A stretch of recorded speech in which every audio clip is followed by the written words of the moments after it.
Recife é uma metrópole com mais de 1 milhão de habitantes. Junto aos recifenses, vivem pessoas vindas de todo o Nordeste e do interior do estado de Pernambuco. A cidade tem uma importância regional destacada. Seus contrastes sociais são muitos.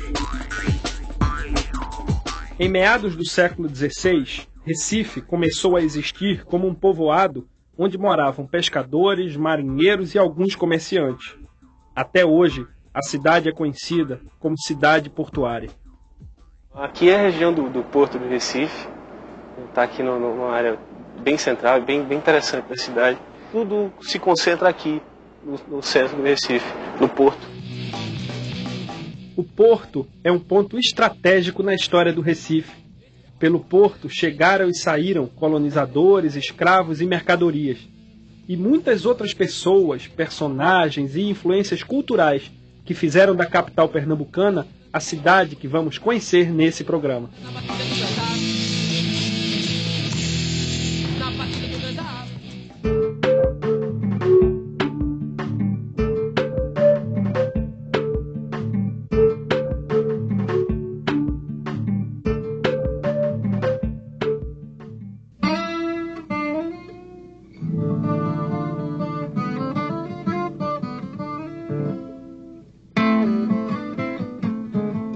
Recife começou do mar para dentro. Isso aí já foi uma grande batalha dessas primeiras pessoas que chegaram aqui, porque até hoje, se você sobrevoar Recife, você vai ver que onde não tem construção é alagado, é mangue, é lama para todo lado. E naquela época, então, é que começaram a ser feitos os aterros da cidade.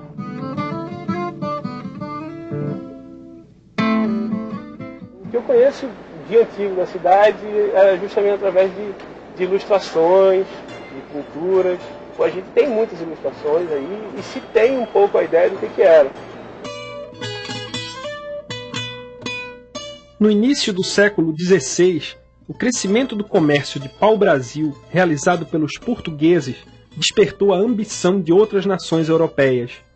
Em 1526, para garantir o controle do território recém-descoberto, foi fundado o primeiro núcleo permanente de ocupação, a Feitoria de Pernambuco, um entreposto comercial fortificado. 6 anos depois, Dom João III, rei de Portugal, decidiu implantar o sistema de capitanias hereditárias, dividindo o Brasil em 15 faixas horizontais. Cada território foi entregue a um donatário, que o explorava e ocupava por conta própria. A capitania de Pernambuco, entregue ao donatário Duarte Coelho, foi uma das que obteve maior sucesso. Instalando em suas terras engenhos de cana-de-açúcar, Duarte Coelho assegurou o controle sobre o território pernambucano. A partir de então, a vila, que viria a ser a cidade do Recife, tornou-se um ponto estratégico para a coroa portuguesa.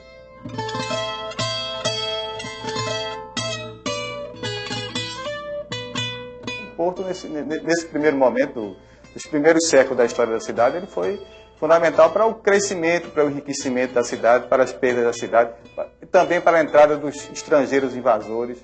Então, foi a grande porta de entrada da história da cidade. A gente diz até que a cidade era cercada pelo mar, né, e cercada pelo canavial. Então, a cidade cresceu entre o canavial, o verde do canavial e o mar.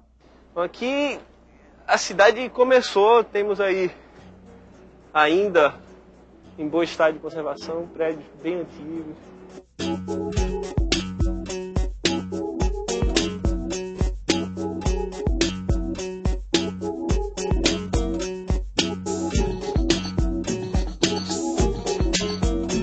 Nos primeiros anos do século XVII, Pernambuco era a capitania hereditária mais lucrativa e o maior produtor mundial de açúcar. A mercadoria, farta e preciosa, despertou o interesse estrangeiro. Os holandeses invadiram e botaram fogo na capital Olinda, que tinha sido fundada pelos portugueses, e se instalaram no povoado do Recife. No período de ocupação, entre 1630 e 1654, a produção açucareira cresceu muito em Pernambuco. Sob a administração do conde Maurício de Nassau, o governo holandês realizou várias obras de urbanização, trazendo da Europa cientistas, arquitetos, engenheiros e artistas que impulsionaram o desenvolvimento da então chamada Cidade Maurícia.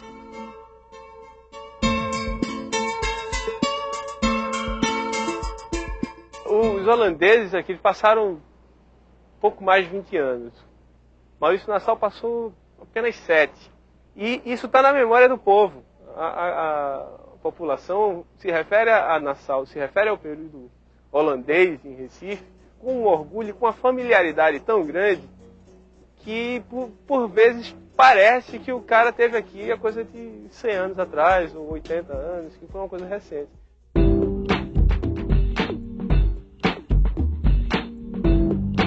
Recife é realmente a cidade das águas, assim, porque ela é meio que banhada pelo mar e rio, né? Recife é formado por várias ilhotas, então é inevitável que ela seja toda recortada por pontes.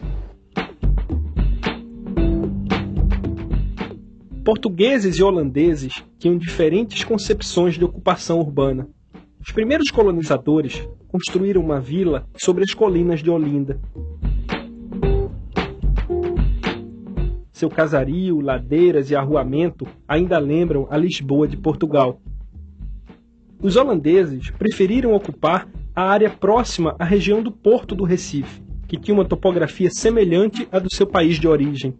Lá, eles aplicaram seus conhecimentos na construção de canais e pontes. Essa ponte que hoje a gente chama de Maurício Nassau foi construída pelo próprio para dar saída ali, facilitar a circulação ali das pessoas e mercadorias. Porque quando a maré baixava, por exemplo, não tinha condições de atravessar aquilo ali. Era uma dificuldade muito grande. Se o mar tivesse revolto, as barcas viravam, perdiam açúcar.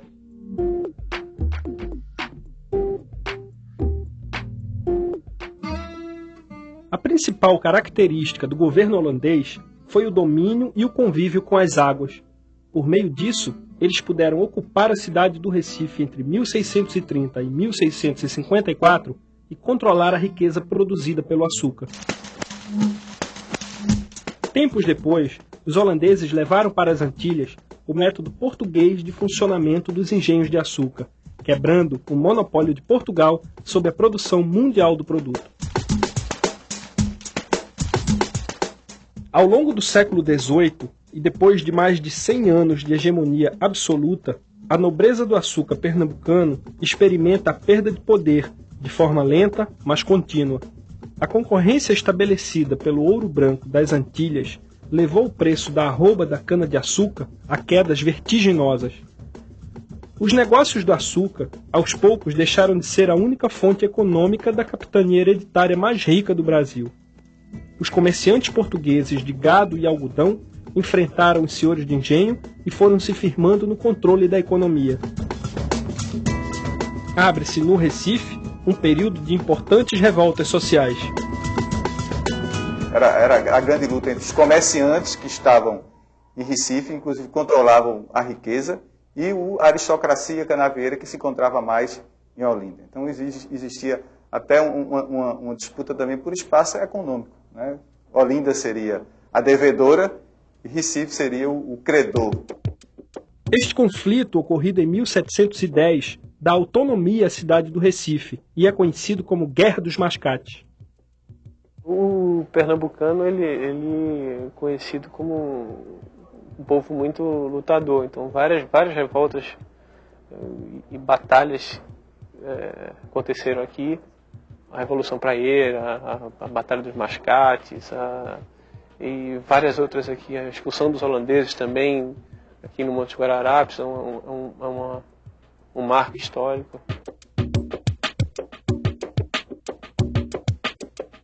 No início do século XIX, nos anos de 1817 e 1824, acontecem a Revolução Pernambucana e a Confederação do Equador.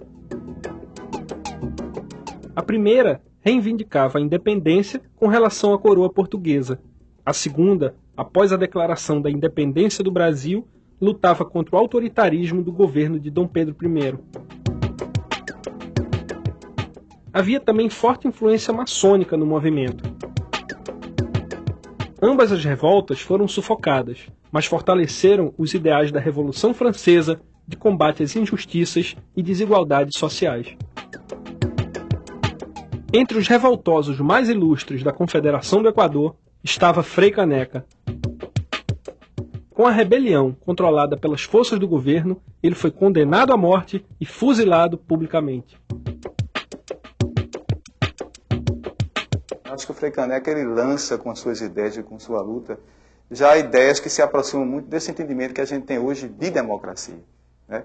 E o que era muito interessante é como os padres foram importantes nesses movimentos libertários que aconteceram aqui em Recife, que fica até difícil a gente pensar isso hoje, no momento atual. Então, desses movimentos como Confederação do Equador, o movimento de 1817, a gente sempre tem essa participação crítica, não é?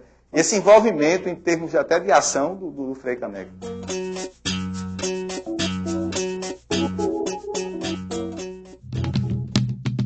Entre a segunda metade do século XVIII e a primeira década do século XIX, o Recife era uma cidade marcada pelo escravismo. Nesse período, a população escrava era maior que a de homens livres. Os africanos não trabalhavam apenas nos grandes engenhos de açúcar. Eles faziam a carga e a descarga das embarcações que abasteciam as atividades mercantis do Recife.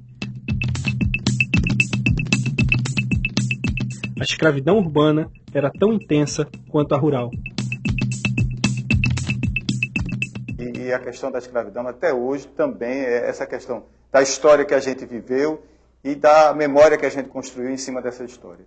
Então, o preconceito contra o trabalho manual, o preconceito racial, uma mentalidade aristocrata que está muito presente dentro da história da cidade. Embora a cidade tenha mudado economicamente, embora a cana-de-açúcar hoje se encontre numa grande crise, mas aquela memória dos tempos da riqueza, dos tempos dos falsos, do tempo da escravidão, ainda permanece muito presente na história do Recife. Na segunda metade do século XIX, Recife era a terceira maior cidade do Brasil, com aproximadamente 50 mil habitantes. A agroindústria açucareira, um setor de serviços significativo, e a exportação de algodão para o mercado europeu sustentavam a economia pernambucana.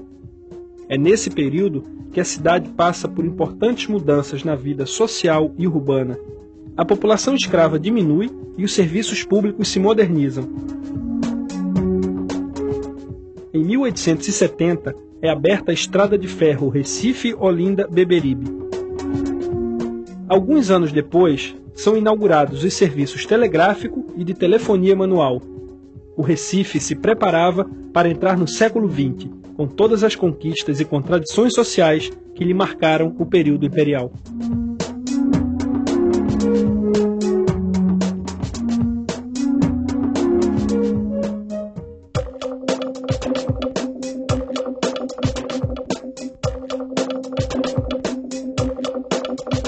Esse aqui é o Teatro Santa Isabel. É o maior teatro que a gente tem aqui na cidade.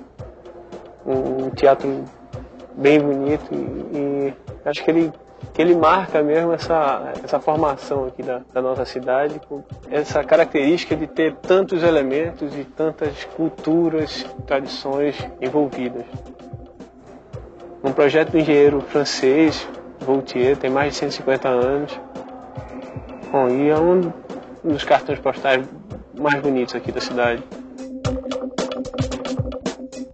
Além das apresentações artísticas comuns a qualquer teatro, isso aqui também foi sede de grandes discussões e grandes debates assim, entre os intelectuais da época. Joaquim Nabuco mesmo foi um dos que usava isso daqui para apresentar suas ideias abolicionistas. Joaquim Nabuco ele simboliza uma ambiguidade que está muito presente no intelectual pernambucano, vamos dizer assim, ligado a famílias da cana-de-açúcar, aristocracia, mas ao mesmo tempo com ideais libertários.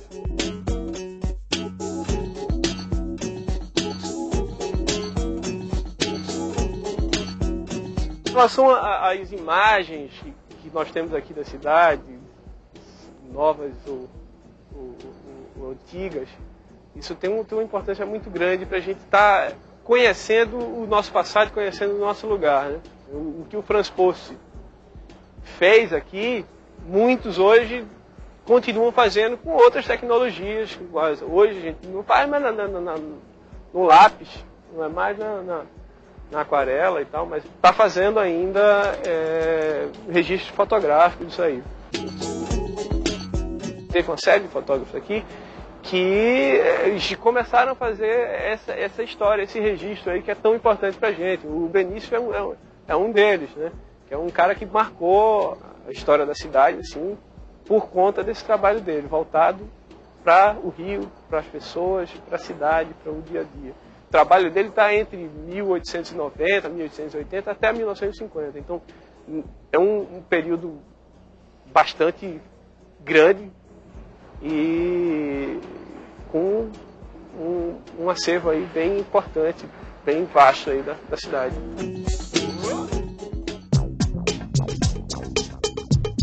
O Capibaribe tem uma importância muito grande para a cidade. O Rio está dentro da vida, da realidade das pessoas aqui, desde que se tem registro, assim. A nossa geografia, a cara da nossa cidade, a nossa arquitetura, tudo é meio desenvolvido a partir dele e dos alagados do rio, né? Desse encontro com o mar aqui. É engraçado lembrar que isso aqui foi um canal de transporte mesmo, tráfego de muita gente. Muita gente utilizava o rio antigamente para vir, sair lá do interior do estado, para vir aqui para a capital, ou seguir para outras capitais. É muito triste você ter que emigrar pela necessidade em outra cidade, respirar outro tipo de ar, outro oxigênio. São tantos severinos ingênuos. Me sinto nessa cidade grande, um homem que mata. Estou morrendo de saudade de Nazaré da Mata.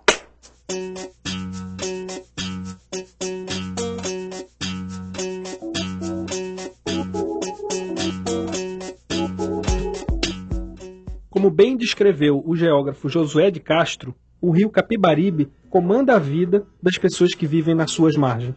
É dos manguezais e do fundo de suas águas que as populações ribeirinhas, os severinos, retiram seu sustento. A grande ameaça ao velho Capibaribe é a degradação ambiental. Os mangues do Capibaribe são um paraíso do caranguejo. Se a terra foi feita para o homem, contudo para bem servi-lo, também o mangue foi feito especialmente para o caranguejo. Tudo aí foi ou está para o caranguejo, inclusive a lama e o homem que vive nela. Por outro lado, o homem daí vive para pegar caranguejo, chupar-lhe as patas, comer-lhe a sua carne feita de lama. O que o organismo rejeita, volta como detrito, para a lama do mangue, para virar caranguejo outra vez. O pessoal fala muito que o rio Capibaribe e o rio Beberibe, dentre outras coisas, o principal seria que eles se unem aqui para formar o Oceano Atlântico. Aqui se dá origem ao Oceano Atlântico. Isso é uma frase que é muito repetida aqui, meio em tom de brincadeira, mas nem tanto, eu acho. São muitos os patrimônios que Pernambuco, e em particular o Recife, deram ao Brasil. Da arquitetura, com seu casario do centro histórico, até a produção intelectual e artística. As obras de Josué de Castro, Joaquim Nabuco, Gilberto Freire e João Cabral de Melo Neto nos ajudam a entender melhor a civilização brasileira. A grande dificuldade de uma cidade assim que tem uma história mais longa é como ela se relaciona com a sua tradição. Existiram muitas gerações que foram totalmente contra as tradições. E como nós estamos vivendo hoje num mundo totalmente fragmentado, então está havendo uma retomada das tradições. Então, o imaginário do Rio, o movimento Mangue Beat, ele tenta justamente fazer essa ponte, aliás, inclusive muito bem feita, entre a tradição musical, cultural pernambucana, recifense, e toda essa mudança que está havendo com a globalização. Então, o movimento Mangue Beat, ele faz justamente esse diálogo entre o tradicional e o moderno, ou o pós-moderno, né, que a gente já fala no pós-moderno.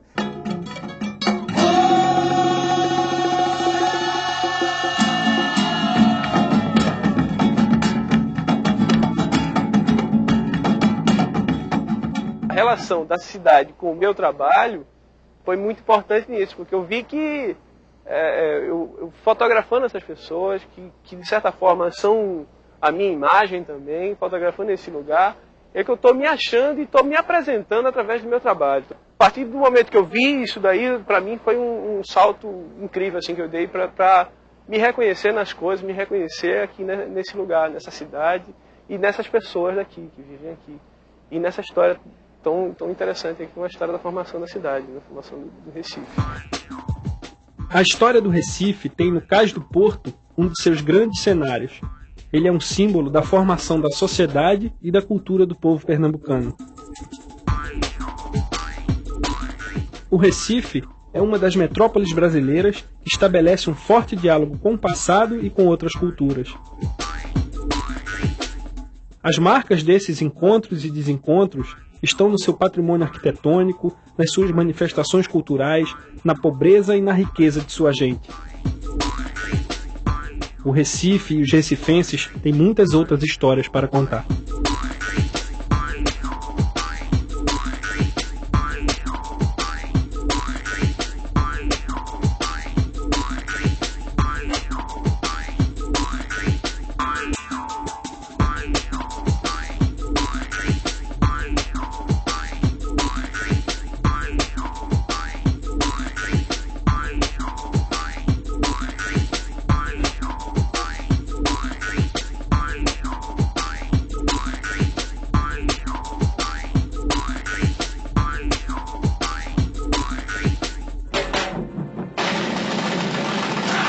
Brasil, um país de todos.